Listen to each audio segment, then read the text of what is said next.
வணக்கம் நண்பர்களே. திமுக கூட்டணியிலிருந்து விலகும் காங்கிரஸ். விஜயுடன் கூட்டணி சேரும் ராகுல். விஜயோட தாவேகாவுக்கு ஆதரவு அளிப்பது குறித்து காங்கிரஸ் இன்று முக்கிய முடிவை எடுக்க இருக்கு. திமுக கூட்டணியில இருந்து விலகி விஜய் ஆட்சி அமைக்க காங்கிரஸ் ஆதரவு கொடுக்கவே வாய்ப்புகள் அதிகம் இருப்பதா சொல்லப்படும் நிலையில் இது தொடர்பாக தனது நிலைப்பாட்டை காங்கிரஸ் அதிகாரப்பூர்வமாக அறிவிச்சிருக்கு. தமிழ்நாடு தேர்தலில் விஜய் கட்சி 108 இடங்களில் வென்றிருக்கு. இருப்பினும் பெரும்பான்மைக்கு தேவையான 118 இடங்களை விட இது 10 இடங்கள் குறைவாகும்.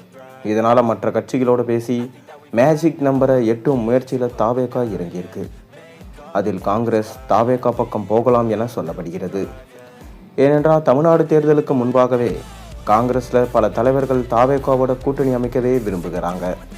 இருப்பினும் தமிழ்நாடு காங்கிரஸில் உள்ள சில மூத்த தலைவர்கள் அழுத்தம் காரணமாகவே அந்த முடிவை கைவிடப்பட்டது. காங்கிரஸ் திமுக கூட்டணி தொடர்ந்தது. இருப்பினும் அந்த இணக்கம் காணப்படவில்லை. ராகுல் ஸ்டாலின் ஒரே மேடையில் பிரச்சாரம் கூட செய்யவில்லை. இதனால் கூட்டணியில் விரிசல் என்ற தகவல்கள் அப்போதே வந்த நிலையில் இன்று அதிகாரப்பூர்வமாக அறிவிப்பு வரவிருக்கு. காங்கிரஸ் இந்த தேர்தலில் 5 இடங்களில் வென்ற நிலையில் திமுக கூட்டணியில் இருந்து காங்கிரஸ் விலகலாம் என்றும் தாவேகா பக்கம் செல்லலாம் என்றும் சொல்லப்படுகிறது. நேற்று இது குறித்து செய்தியாளர்களிடம் பேசும்போது டெல்லி காங்கிரஸ் மேலிடம் இன்று இது தொடர்பான அறிவிப்பை வெளியிடும் என்றே காங்கிரசின் வேணுகோபால் கூறியிருந்தார். அதன்படி பார்த்தால் கிட்டத்தட்ட திமுக காங்கிரஸ் கூட்டணி முறிவது உறுதியாகிவிட்டது. கடந்த 2019 லோக்சபா தேர்தல் முதல் இந்த கூட்டணி தொடர் வெற்றிகளை கண்டு வந்த நிலையில் காங்கிரஸ் விலகுகிறது. விஜய் கூட்டணி கட்சிகளோட ஆட்சியில் பங்கு தரலாம் என்று சொல்லப்படுகிறது. அதன்படி நடந்தால் காங்கிரஸ் எம்எல்ஏக்களுக்கு அமைச்சரவையிலும் இடம் கிடைக்கும். திமுக கூட்டணியில் போட்டியிட்ட காங்கிரஸ் 5 இடங்களில் வென்றிருந்தது. மேலும் பாமக தலைவர் அன்புமணி ராமதாசும் தற்போது விஜய் பக்கம் சேரவிருக்கிறார்.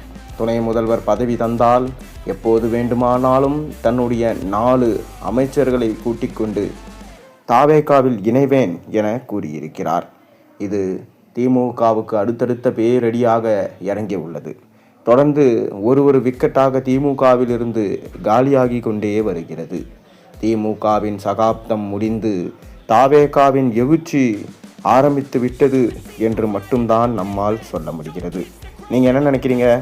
எந்தெந்த கட்சி விஜயோட கட்சியோடு இணைந்து விஜய் முதலமைச்சர் எனும் ஆட்சி கட்டிலில் அமருவார்?